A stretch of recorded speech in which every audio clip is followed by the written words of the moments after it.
Escape to the metaverse. Better act like you know. Yeah. You are now tuned into the Matthew and Rizzo show. Yeah. Escape to the metaverse.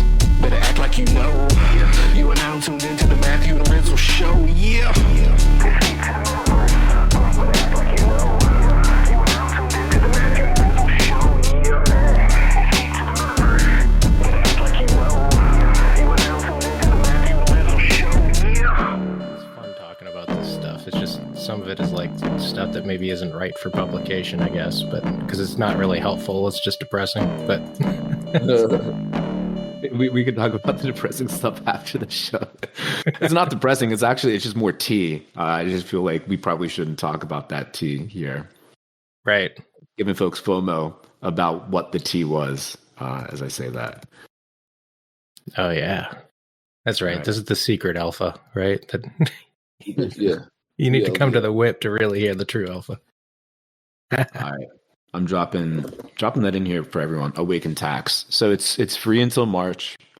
It is very accurate for unlabeled transactions. It recommends what it thinks is probably the best answer. So it helps guide you towards the solution better than any other crypto tax software I've seen to date. And the labels for the previous, like already labeled transactions are also pretty spot on. There's a few exceptions here or there for some like really fringe like edge cases that you may want to just like double triple check to make sure it's categorized correctly. But yeah, the Awaken team, they've been super responsive as well in their DMs, support wise, any other questions, super generous getting like referral links and everything like that. So I've been using it quarterly just to like track things, and it's getting better and better, slicker and slicker and smoother. So getting towards the end of the year, just going back and seeing like what my loss or gain situation is, which I actually had more losses. I was doing some tax loss harvesting in summertime just to make room for some like ETH crypto art purchases, and realized that I have more losses that I can offset. So as crypto's pumping, just DCA out just a little bit, scraping profits that just don't need to pay taxes on, basically. Thanks to man, this is crazy having this conversation, because I remember last year, the year before, like you sound like a seriously savvy investor, sir. Like you've taken the time to learn, like figure out what mistakes you made in the past, and now you're much better off for it, like in crypto and probably outside of crypto because of it. Like that's growth, sir, maturity, right? Yeah. I mean, first of all, like the tax code, like all the shit, like it's unnecessarily complex, but also it's designed so that theoretically everyone should be able to do these things, right? You don't need to have all these crazy high-priced savvy advisors, whatever. It helps at certain scale, but for individual folks that aren't like hyper degens, it's totally manageable. And then you cross-reference and cross-check all your work, of course, with an accountant at the end of the year. But you can do a lot on your own, and you can have great visibility and insight into like where you can move, what you can do before the end of the year happens. And yeah, then you get into that next tax year. Anyway, yeah. That's awesome. Not financial advice. Better at it. NFA for sure. I was just going to say, yeah, I feel like I'm like slowly getting better at it. Like in the beginning, I feel like we all sort of had the same realization like a few years ago when like the market really went crazy and the year ended and no one was like really accustomed to having to think along those lines like consistently throughout the year and everything. A lot of people had like this oh shit moment, including myself. I mean, I knew it had to be done, but like also the tools were like so awful. Back then too, to be able and everything. I mean, you know, people who think we're in the gray area now with a lot of this, or it's confusing. I mean, it was only exponentially worse then. So I feel like I'm like slowly getting better at like doing all that. Did a little tax loss harvesting this year. I'm like, you know, felt pretty good about that. I'm like, all right, look at me making like educated financial decisions here and everything. But I mean, the learning curve is steep, and when you enter the space, there's not a whole lot of like information about like any like implications like that unless you like really, you know, start digging. So yeah, I think it's going to catch a lot of people by surprise this year and probably next too if we just continue to sort of ramp up. You know, I keep hearing optimistic takes and, oh, look, a new bull run coming, all this stuff. Like, it hasn't moved up that much. Like, it has. It's cool. It's like I'm optimistic that I'm seeing action, traction, new stuff being delivered. Like, you know, Matt, you were just talking about seeing some new terms and different tools that you'd never even heard of coming across in Solana, you know, before. Like, that's the stuff that excites me, but also the fact that we're seeing, like, these tax assistance tools coming up that are much more powerful, that help cut through the really confusing stuff. Like, that shows that the space is maturing to well, I mean, you know, a lot of us find this stuff boring because we don't want to talk about it, but like, this is what a mature ecosystem looks like. That's the stuff that's like, oh man, the next cycle, whatever, is going to be insane because of that. It's going to enable it to. And like folks like Chris Berniski from Placeholder had a tweet yesterday. It was just like, and just like that, all recent deals have been funded via USDC. No teams asking for wires. It may seem trivial, but like shit like that, where crypto investors investing in crypto, using crypto, and not like the old slow as fuck TradFi like wire system. Like it's crazy progress. It's incremental still. Like there's a long way to go, but things are getting better. But wanted to talk about the fucking auction, Rizzle. If we yeah, I was gonna say, you know, shout out to the Trizlet tax tips opening up the show here. A little like drop of knowledge.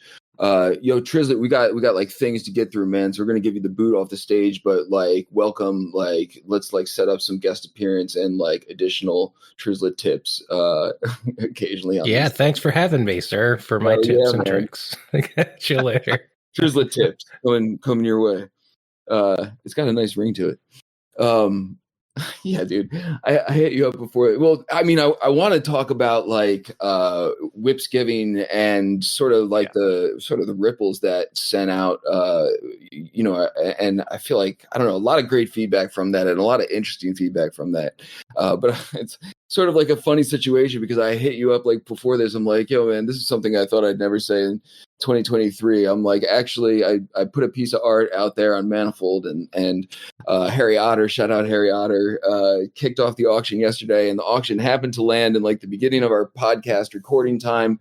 But then like Brookhawk came in, shout out Brookhawk, and like outbid him. So now we have like a window of time, and I'm like, dude, this, if there's any like flag that the start of the bull run is like happening, I'm like, dude, here I find myself in the middle of like people bidding on my art, you know, and that is not a thing that normally occurs to me. So yeah, man, things are getting weird out here, but it's good vibes, man. We were talking about it last week. I feel like it's good vibes all the way around. So bear with me as I stalk my art auction and play auctioneer live. We'll see what happens. Shout out to Brooke with the Brookhawk with the elite bid of 0.1337 ETH. It's cool to watch these things. Like it's a form of spectator sport, in my opinion. Sort of like, I guess, more like golf. The action can be a little bit slower going, but it's like every new bid is like a hole in one. You're like, oh shit! You kind of like jump out of your seat. I can only imagine what it feels like on your end, you know, just like seeing the bids come in. But even from someone just like from the outside, it's always fun to watch, to see like where the collectors are going, like how far they're willing to go, and all that good stuff. Dude, it's really weird, honestly. Yeah. Like it is. I mean, of course, it's exciting, man. Like the fact that anyone is bidding on it. It's, you know, this whole like sort of foray into the art scene I've been like LARPing into over the past year or so has been like fascinating as someone who's like always been on the collector side of things to sort of, you know, now put myself in the seat of the artist and everything. And it's really nerve-wracking, man. Like, honestly, like, you know, picking and choosing, like, what to put out there. Like, and for the most part, like, I would say 95% of the art that I put out there has been, like, for free or, like, a free mint or, like, a very low-cost mint. Like, a lot of it's on 0-1, just sort of me, like, having fun and goofing around. And sort of because I honestly have, like, imposter syndrome a little bit. I'm, like, sort of uncomfortable like putting stuff out there at prices like, you know, that are in line with like real artists who I like really respect and everything. But at the same time, I enjoy it. I spend a lot of time like fucking around with the AI and everything, and it's like become sort of a hobby of mine. And in this particular instance, I just made this one, and I was like, dude, I love this one like so much. I can't even like bear to mint it for free on like a side chain or whatever. No disrespect to 01 or Avex. I'm a huge fan of their whole setup over there, but I'm like, I'm just gonna put this one on mainnet. It's good enough for me, and if no one buys it, then it's in my wallet, and I'm like, I can eat that because I dig it. And I don't know, man, it's cool. Harry Otterman and Brookhawk, they each like threw down like 2 bids. It's exciting to see that happen, but it's really weird to be selling art that you made. It's like a weird feeling, man. Like I sort of years in the making. Like you've been kicking around playing with these tools for years, and like the symbology, like the avocado in you and the firefighter frog in you, like they're both your digital personas. Like you've woven it together, man, and you've been putting out these editions for a while, having fun with it. And anyone who calls himself an artist is an artist. Like that's the fact of the matter. So it's cool to see that evolution over the years, like multiple years. So it's been really cool to watch that progress and that journey, that side quest, if you will, of yours. Yeah, it's weird, man, to be on and I really appreciate that, man. And I sort of, that does sort of like come together in this like particular piece or whatever. And I don't want to make this whole thing about like me shilling my art or whatever, but the feeling of like selling it is strange, man. Like, I feel like, with on-chain chains, there's like a specific product that I believe in. It's like a certain thing. And it's very easy for me to get behind and like quantify like why it's cool and everything. But like art is sort of different, man. And you know what I mean? Like I think it's cool, but do other people think it's cool? And like, and when people buy something like that, I feel like there's not even maybe like less expectation on like what it's going to do for you, like again comparing to like on chain versus like I just like vibe with this piece or whatever. So I don't know, man, it's different. I highly recommend like just minting something, and the tools are out there to make like really dope shit even if you don't know what you're doing. Anyone who's a collector, I would highly recommend just sort of like putting something out there just to sort of see what it feels like on the other side of the coin, because it's different, man. It's interesting, but it's fun, man. I very much appreciate people thinking my shit is cool, and that is like very gratifying in itself. I'm just waiting for the die with the most likes moment of you just saying how much you're shitting and shaking after the auction. Dude, I sort of feel like it now. Like I put this auction out there, and I was like, I started it at 0.069, and I'm like, this price like seems like kind of high, honestly, and compared to anything else I put out there. Like I said, I still sort of have like imposter syndrome, so I'm like, the thought of putting something out there for like 1 ETH, 2 ETH or something seems like preposterous to me compared to like. I guess I could just compare myself to people who I like, artists who I really respect, who are like not selling shit at those prices at the moment. So I'm like, who am I or whatever? But I'm like, dude, 0.13337, that's like that's a fucking nice bid, man. That makes me feel good if that's where it ends. Even if I just sold it for like 0.069, I'm like, dude, fucking people like my shit. That's awesome. Dude, let's get into WIPsgiving. Yeah, let's get into it, man. It feels like a million years ago for some reason. I can't believe that was like, because it felt like a moment in history. Like it was like so fucking crazy. Yeah. Shout out to Jen and Boombox Head, the whole M3 contingent, Fractilians, you, Meta, everyone. Like Jesus, yeah. It was Jen's concept. You were more boots on the ground getting that together in terms of like the parade setup. It was a big undertaking.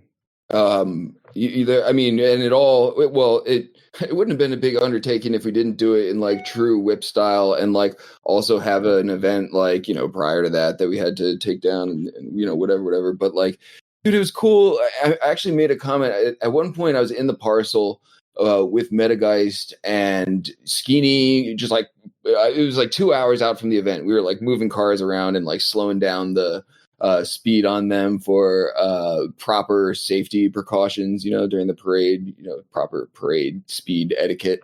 And Jin is in there like goofing around with stuff. And you know, there must have been at least half a dozen people in there. Half of them, you know, with build rights, like actively working on setting up for the event, and the other half just like bullshitting with us and like spectating and everything. And I'm like, dude, this is a fucking vibe right here. Like, and it was like that for like a few hours, like, and throughout the morning, I was like popping in and doing stuff. And there was like people in there the whole time, like just sort of getting set up. We're just sort of like checking out what we're setting up and everything. And it was really something, man. Definitely felt like moment in history. And that was just like leading up to the thing itself. Yeah. I think Boombox set the vibe early on too. Like he had the classic Macy's Day Parade commentator. Yeah, so like, good. It was just funny. And I was thinking about this last night. Like tradition is really important, especially in a time like in the global context where it feels like a lot of these national, local, religious, traditional traditions are kind of eroding quicker and quicker, it feels like. Yeah. And folks are faced with the options to either just kind of like get dejected and feel bad about it, or try to fight the inevitability that things will always change. We're just making new traditions. Like we're piggybacking off of this fun thing that we started last year, where it's just like, all right, we got Thanksgiving, we can take more breaks, or going into Thanksgiving. Like, let's kind of leverage that and make it weird in a whip way, and just try to get everyone on the mic and say why they're thankful about whatever happened throughout the year before Samuel L. Jackson tells them to shut the fuck up. And like with that base layer open tradition, now we got a little like metaverse parade. Like pulling on the bits and pieces that are sort of associated with that holiday, but just making it like a celebration for folks that just have an internet connection and know about the whip. And I thought that was really cool, just to keep solidifying that. I know we have the Rizzle Block party, celebrate your birthday in December. That's going on its 4th iteration this year, I think. Yeah, and it's just really cool. Again, like it may seem so trivial to outsiders that aren't a part of the whip or anything like that, and it probably is. But like these are building blocks that are open to everyone to build new traditions, to build new culture that serves that same function of old style, old school traditions, but that is rooted like in this open public ledger that is the blockchain, because that Rizzle block is minted. Last WIPsgiving, we had the commemorative POAP to commemorate that. We have people that got gifted code trips this year as part of signing this guest book from that specific day. Not to mention all the digital footage that's out there and circulating that people have stored on their ends and everything like that. So anyway, I was tripping off of that aspect in particular. No, it's I'm right there with you, man. And I feel like the whip itself, you know, just at a weekly pace, steady, as you know, has sort of become like, you know, one of my weekly rituals or traditions, as it has for like a lot of other people. Circling back to the setup, man, you know, it really felt like Thanksgiving prep or something, right? Like, or what I think it should feel like in my head. Like, you know, the holidays come up and I got kids and you're trying to see like a million people, and it's always like fun, but kind of hectic and everything. But like, you know, when you see like Thanksgiving prep in the movies and like, you know, TV shows and shit, everyone's like, you know, sort of like happily like preparing this big meal together, and everyone's got like a different task and is like, and you know, some people are just fucking chilling and like whatever. And I'm like, dude, that was the vibe. Like, the whole thing, like leading up to it. And I feel like that's just so difficult to come across. Like, you know what I mean? Just that sense of like, hey, we're all just pitching in to do this thing because we genuinely just want to do it, and then we're gonna do it. And that was the thing. And it's so cool to have the WIP be like sort of like a launch pad for stuff like that, because this was the float parade was Jin's concept. We were going to do something big for WIPsgiving, but it would have not been the same thing. And so having Jin and Boombox Head and M3 and VoxVN gave them build rights, and a couple other people that I apologize for slipping their names right now. But everybody turned out, man, and everybody throughout the day was just hopping in and doing their part. And we had fucking confetti raining and like the crowd cheering on the sideline. It was just it was so cool, man. Yeah. And again, that suggestion of Jin to be like, yo, let's do a fucking parade, that highlights exactly what the WIP crew is, like the best of the WIP crew. It's bring your crazy fucking idea and let's do it and try it out and see what happens. Boom. Like the creative freedom is awesome. The ability to quickly execute and have that like defined vessel, which is the WIP, 12 p.m. Pacific Thursday, to test shit out, and then like to have that audience that is going to show up to like react to it, so that you can get like a little bit of a litmus test of how your mad, crazy, wild, weird idea hits folks. Like, it's so cool. And it sound like a broken record. I think we say this every week, but it's unique. It's very special. And you have to appreciate that each and every week. And it's cool when these really, really awesome events roll out, and it was quite smooth. It was very smooth. Not all things considered. It was really, really awesome. Smooth. Yeah. The only issue I had is I think you shared a screenshot at the end, and I was a fucking like ETH diamond or whatever. Like, you didn't catch my Cody outfit, so I guess there's like too many polygons in that, and like your rig was like maxing out. So I got the short end of that stick, and I just saw my like fake Nifty time name above my weird non-avatar stuff, and I'm like, oh shit. That's the only jank though. So I'm like, damn, that's not too bad. If that's not bad at all. No. Oh no, there was another jank, man. Shout out Ballistic Banana, who like was trying to unmic and say a few words, and was like, whacked from something previously or whatever, and it was in my DMs, but I was like too caught up just trying to navigate the event and everything, and didn't see it till afterwards, and I was like, oh shit, man, we fucking rugged Ballistic Banana. So my bad, and we'll get you on the mic at some point.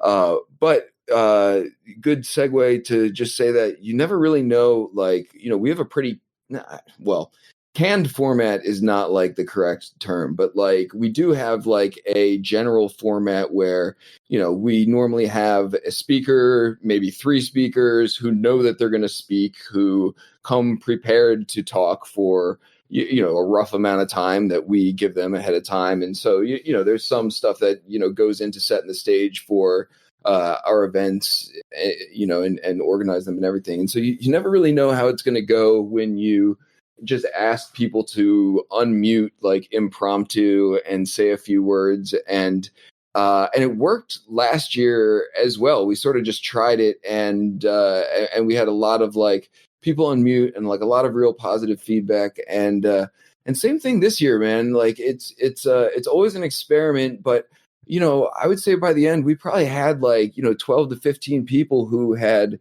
with a little bit of prompting, some of them good-natured prompting, but hopped on the mic and said some really dope stuff, like both about what's just going on in Web3 and what they've got going on and are thankful for, and also a lot of the stuff that we've been doing. So it's cool to hear from people, and also awesome to see that people are just comfortable enough being able to do something like that at our events, because that certainly wasn't historically the case, like way back in the day. So we've come a long way in that regard as well. Yeah, man. It was very special. I hope everyone that showed up had a bunch of fun. It seemed like they did. It was cool having people hop on and off of the floats and the different cars. And like, I was just driving around this old ass rickety, it looked like a tuk-tuk or something like that. Reneel was chilling on the roof. Like, my Cody avatar was inside, like looking at it's just like a scene. The 6529 float, all the big ass floats. It was just, I got vibes that were really similar to that impromptu field trip we did back in May of 2020 when No Shot released his VX2s, I think, when CryptoVoxels broke, except for that one entrance into Horus's build or whatever. And then we had to like meander and walk and fly our way around the block a couple times to the storefront that No Shot had set up. And the video that Connie Digital had caught there, where he was looking back at that crazy, weird, wild procession, and just that feeling like, damn, like we're all in this together. Like, that was like a shared moment. It was very similar to that, but just grander, so much better produced. And the fact that everyone's able to kind of get on and like talk and share and participate, like it just ratcheted it up to another level. So hopefully that inspired folks to go do their own shit in their own weird ways and have that ripple effect. That's so important in the space. But yeah, man, that memory. Yeah, I also the first, or one of the first ones where we had the code trip vehicles, we were like rolling around Metageist's spot deep, like checking out all of his 3D sculptures and everything. I feel like that was another like real powerful like shared experience where everyone was just like, concurrently like, wow, this is like so fun and so dope. And dude, the images and pictures and stuff from the event look legit, dude. Like it actually looks like, if you were to just glance at it on your phone or something and not know what's going on, maybe assume it was, some real thing going on somewhere or something. It's crazy. And we've talked about this a bunch of times, but like, man, like, even a year ago, like the tech wasn't nearly what it was at this point to be able to pull off like anything remotely like that. So, being able to like, just have a few, renowned wizards like hop into our parcel, give them build rights, let them import their floats. Jen sent me like this whole, list of JSON links to different vehicles and everything. And dude, it was like so ridiculously easy, man. I'm just like copying and pasting like blunt vehicles and trash can vehicles and giant lucky cats and penguins and everything. And like, within the span of like 30 minutes, I had dropped, 30 vehicles in there and was working on getting them tuned up and everything, proper protocol for parade speed. And, being able to do all that on the fly. Quick shout out to the Skeeny cigar. I don't know who whipped that up, and I don't know who was whipping it around, but I just remember like Skeeny sitting on there. I think it may have been Jin, just like whipping around at like hyper speed. Anyway, yeah, keep going. Yes. The float situation was just, absolutely hilarious. And then once we got over to the other spot or whatever, there's like just another set of ridiculous floats. It's funny, man. Like, we sort of tried to do like a parade procession, and it sort of worked in the first spot during the whip, but it felt like by the time we got to the second spot, like people just wanted to like ride around in vehicles and just sort of like hang out while everyone was bullshit and everything, which is probably more like in line with the vibe of the event. We're all like just sort of chilling and giving thanks and everything. But it was funny how that like just sort of naturally occurred. Like, everyone was just sort of like, fuck the parade. Let's just like hang out in these weird things and take a bunch of weird pictures and shit. Anyway, that was fucking epic. More epicness to come towards the end of December this week as well. Who do we got on the lineup this week? Oh, dude, we've got this week should be fun, man. Rucker What's that? Yeah, I was just looking at the schedule. Rucker Vandertas and Kane Mayfield. Yes, Kane's going to open for us on the pre-whip, and he gave me some. He was like, "Should I do this, or this?" I was like, "Dude, I'll just put pre-whip with Kane Mayfield on it, and you can do whatever the hell you want to do. We'll just let you run wild." But so Kane's got an album coming out that, and I won't like say too much about it. I'll let him talk about it and everything. But it's he's he's incredibly talented and is like always doing interesting things with the tech on the music side of things. And I believe this was somewhat of a collaboration with Rare Skrilla and everything. Who's been on the Whip before? Shout out Rare Skrilla. So we're gonna have Kane opening, and then we're gonna hop over to Kane's spot a little bit later and hear from him about his project. And then we got Rutger Vandertas, who is going to be on talking about his NFT project, which is really cool. It actually adjusts according to the price of Pepe coin, and so it's one of these pieces where depending on when you look at it, what the market is doing, it may look completely different. And I don't want to butcher the details about that, but he's going to be on to talk about that. And then we're actually going to raffle, is that the right word? Based on the guest list, he's going to mint one live for somebody in the audience, and we'll give one away at the end. And it'll be dope. Oh, and in the meantime, while we're listening to Rutger in the Whip parcel, all those floats and cars and everything, I made them the illegal speed, like the way illegal speed. So instead of being like super slow, they're all ridiculously fast and out of control. And I think I'm going to add like a couple more ramps or something. And I got to add some images to, showcase our guests and everything. But I'm going for total chaos. The parade was like, controlled chaos and made for, good Thanksgiving Day parade type of clips and everything. But this weekend, we're going to launch some of these things, or this week, I think we're going to launch some of these things. Fabiano and Patrizia, the giveaway was that voxel hamburger, and so we got a bunch of rideable ones in there that handle really poorly, but they're really fast. So we're going for the opposite end of the spectrum, but it would have been a shame to take down all that parade stuff after all the work that went into it. So I was like, dude, we can easily squeeze another week out of all the hard work that went into all this. Just add ramps, turn up crank up the speed, and a few little other bells and whistles, and this will be a fun one in world too. Yeah, man, looking forward to that. Also looking forward to the conclusion of this auction to see if Brookhawk will remain in the elite position of number one bidder. He's not. Kuroke, what is it? Otter? Harry Otter? Harry Otter, yeah. Legend. Saved the Rizzlefest bus. With the meme bid of 0.142069. Shout that out. Extended it another hour. Fuck yeah, man. Excited to check that out. But yeah. Fingers crossed that this goes up to 1,000 ETH for you. Yo, me too. This is like already way beyond what I thought it was going to be. I figured it was going to be like just out there in the wild for a while. So this is fun, man. So thanks for stalking it with me. Oh yeah, dude. Awesome, man. Well, catch you in the metaverse tomorrow for the whip then. Good shit. See you there, man. Peace, dude. All right, later, dude. All right. Later, Tristan. Later, Dragon Mama.